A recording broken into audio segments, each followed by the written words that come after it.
Hi, this is Justin in partnership with Rolling Out Health IQ, and I'm here to talk to you all about a new sport that is going to have amazing benefits for your overall health. It's called powerlifting. And it's one of those types of sports that, while it may seem daunting, there are a number of benefits that can actually help you live longer.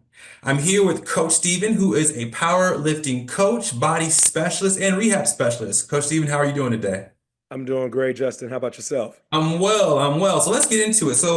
When we talk about powerlifting, what are just quickly, like, what are some affordable ways for people to start powerlifting if they don't have access to a gym?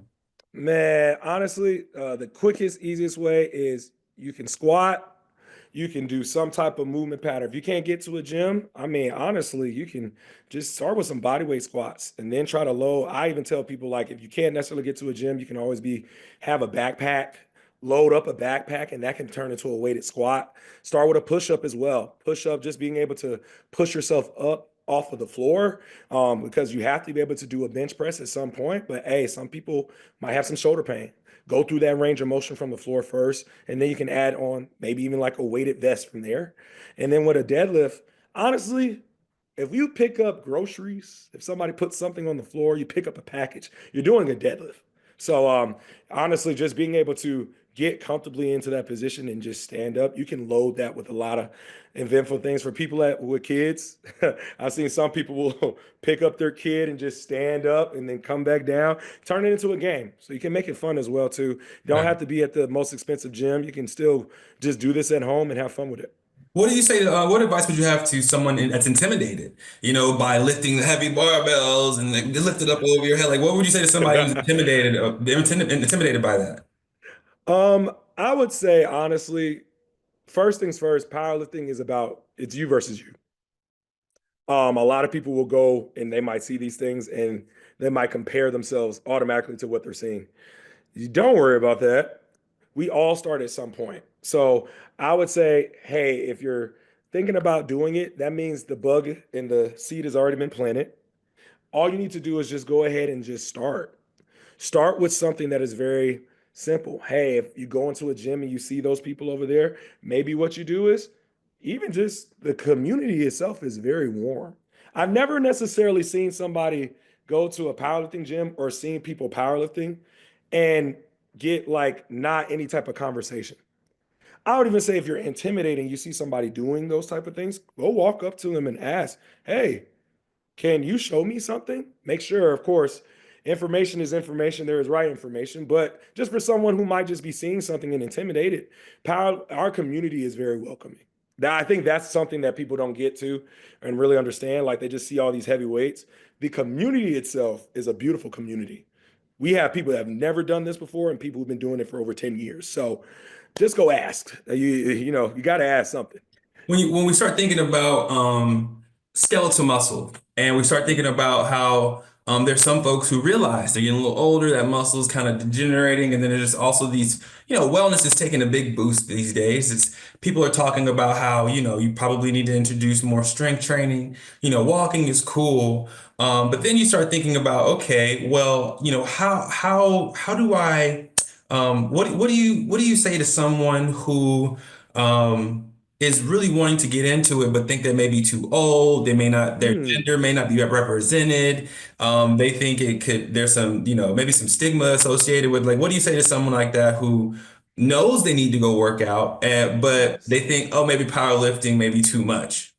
That's a great question. So I think that the sport itself, especially hey, for African Americans, we are in a special space now where with powerlifting, you might in the past not have seen someone who looks like you.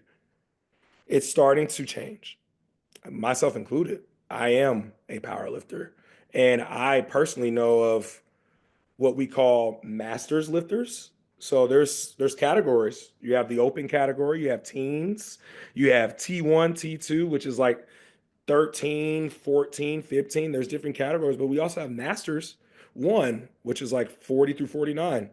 Masters 2, 50 to 59. Masters 3, 60 to 69. There's even in Masters 4, which is 70 to 79. And we have athletes in all of those categories.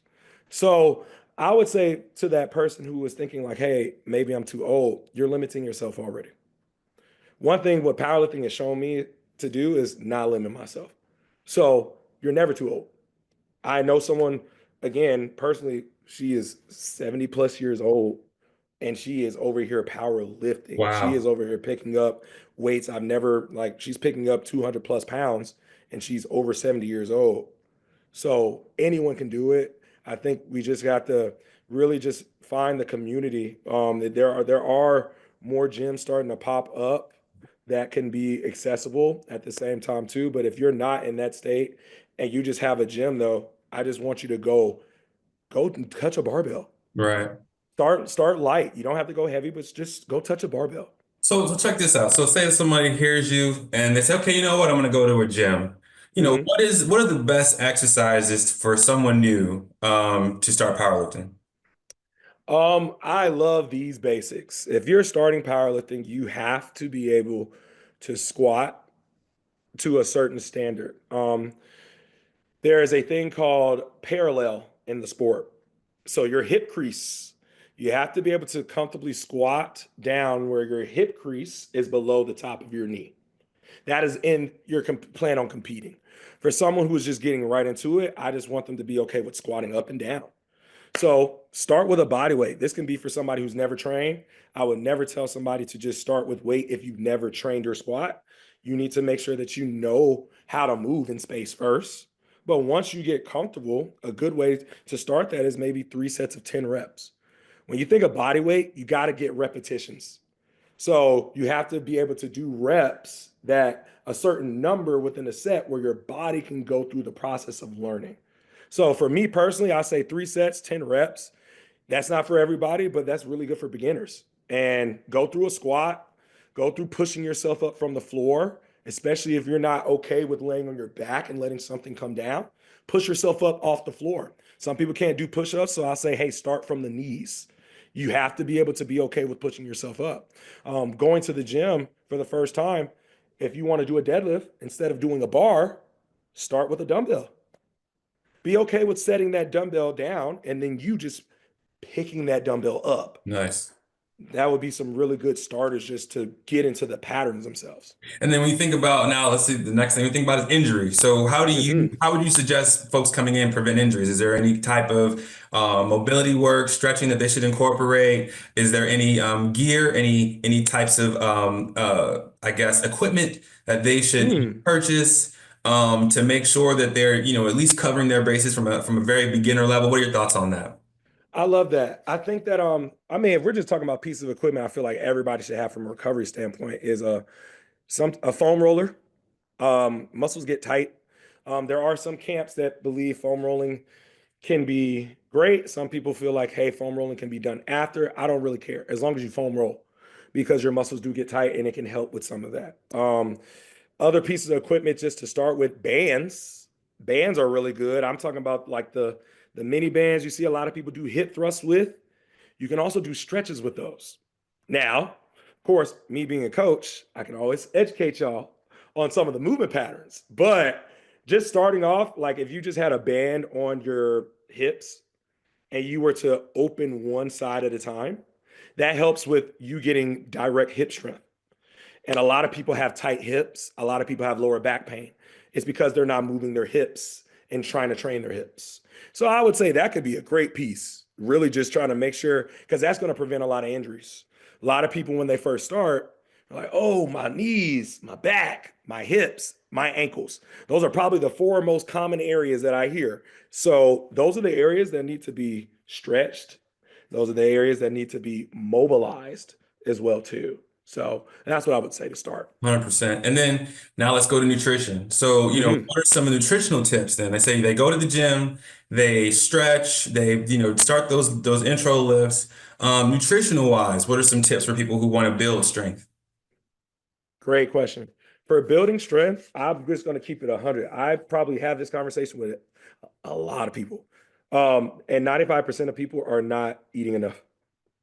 They are not eating enough. Because a lot of people think that, hey, for me to lose weight, I have to be in a deficit.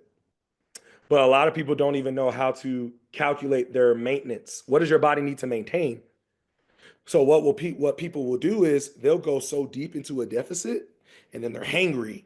Oh, I don't want to do this. I have cravings. Cravings come from your body saying, I just need to eat food. Not to say that, hey, it cannot eat food and be satisfied and you lose weight.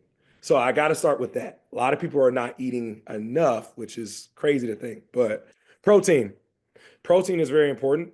Protein helps with recovery. Um, and a lot of people who are trying to build strength, when they go through strength training, when you are going through a workout, you are also breaking that muscle down and your muscle has to then repair itself. That's how muscle gets bigger. It has little rips in the fiber. I know it sounds crazy, but it is that's literally what happens. You get small tears in your fibers and they repair themselves, and that's how you get bigger muscles. So protein is a very big thing from there. And then if somebody was really wanting to really get serious about strength and increasing their strength, I'm a big advocate of creatine monohydrate. Your body makes creatine. And all it is actual energy. When your body needs to, so when your body needs it, you taking creatine, it's like storing a battery in your muscle. So when you actually go through your reps, you will have more energy to attack your workout. So those would be the first two things. If anyone just wanted to start with getting stronger, that's what I would lean into. 100%. And I'm pretty sure you have your coach, you have exercises, you have regimens. Is there any way for the following here can follow you like on social media or online to really get in touch with you, to get more access to training regimens, workouts, what have you? Yes. So definitely I would definitely say my Instagram is probably the social media account that I'm the most active on. That's where I give like my stories, I give daily tips. So even if it's just like, hey, you just want insight and information on what a strength athlete would do, follow me on Instagram at the last kilo king. You can also follow me on LinkedIn, Stephen Ridges as well. That's more just so you can see some accolades. You'll see some of my athletes who have gone through competition, some of my previous clients as well. I also have some beginner programs that are on certain links on my LinkedIn as well too, but also through my Instagram as well. If you just go to my Instagram, there is a link in my bio that has like all of my communication through email. And even if hey, if you're interested in working with me as well too, I do train online as well.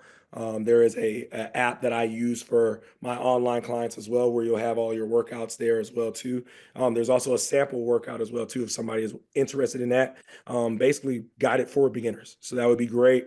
If you just wanted to get in contact with me, again, my Instagram is the last kilo king, and you can find me on LinkedIn at Stephen Ridges. Thank you so much, Coach Steven. Really appreciate everything you're doing with the sport of powerlifting and healing the community. And this is Justin in partnership rolling out Health IQ. We'll be back with more information later, all right? Thank you. Thank you, Justin. Have a good one.